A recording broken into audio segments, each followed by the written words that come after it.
Despite niceties Trump has expressed about Kim since their summit and indications Kim's request for a second summit will be granted, no one in the administration should have been blindsided by Pyongyang's demand sanctions be lifted before denuclearization steps are undertaken. Pyongyang has a history of insisting upon you-go-first demands, which then go unreciprocated. North Koreans have duped American presidents, Democrat and Republican alike, for decades. Since North Korea's founding in 1945, its leaders understand U.S. presidents have 4 to 8 years to pursue their objectives vis-a-vis Pyongyang.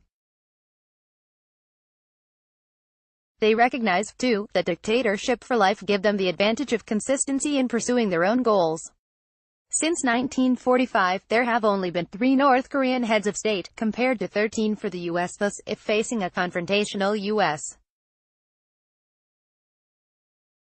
president, Pyongyang can simply wait him out. Historically, our presidents seemed blind to this, foolishly believing they could succeed where their predecessor failed. President Bill Clinton grievously fell for the ploy.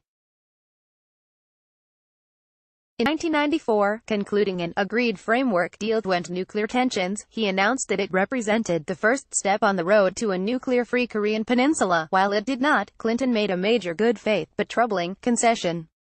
Clinton granted North Korea its request for safe passage of USS Pueblo, which it had attacked and captured in 1968 in violation of international law, to relocate it from Wonsan Harbor to Pyongyang, a distance of over 1,000 nautical miles, without U.S.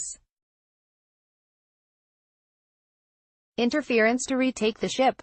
Today, the ship is docked in the Taedong River, displayed as a prize trophy by the military. In 2002, in an effort to keep the agreed framework alive, President George W. Bush released $95 million to Pyongyang, also providing fuel oil, while waiving the requirement that North Korea first allow inspectors into the country. In 2008, he removed North Korea, at its insistence, from the list of foreign terrorist organizations.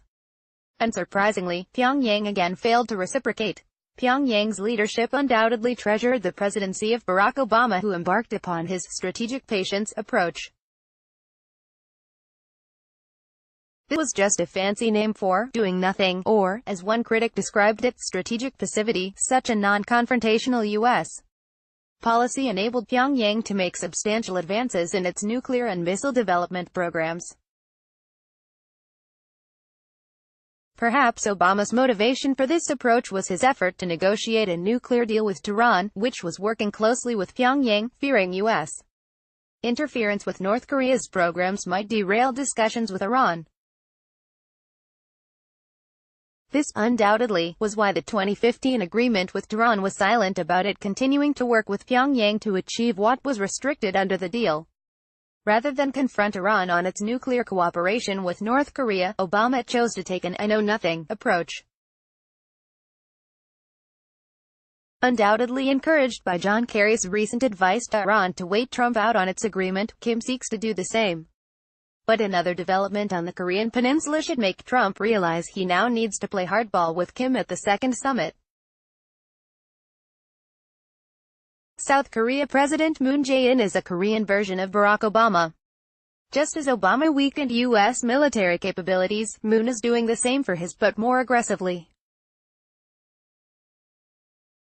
With nothing more than having held 3 summits with Kim and nothing done north of the DMZ to demonstrate a reciprocal attitude, Moon is removing defenses along invasion routes into Seoul and proposing reductions in his military forces. Outlandishly, he is weakening Seoul's negotiating position. In addition, Moon has done things suggesting he prefers kowtowing to the north.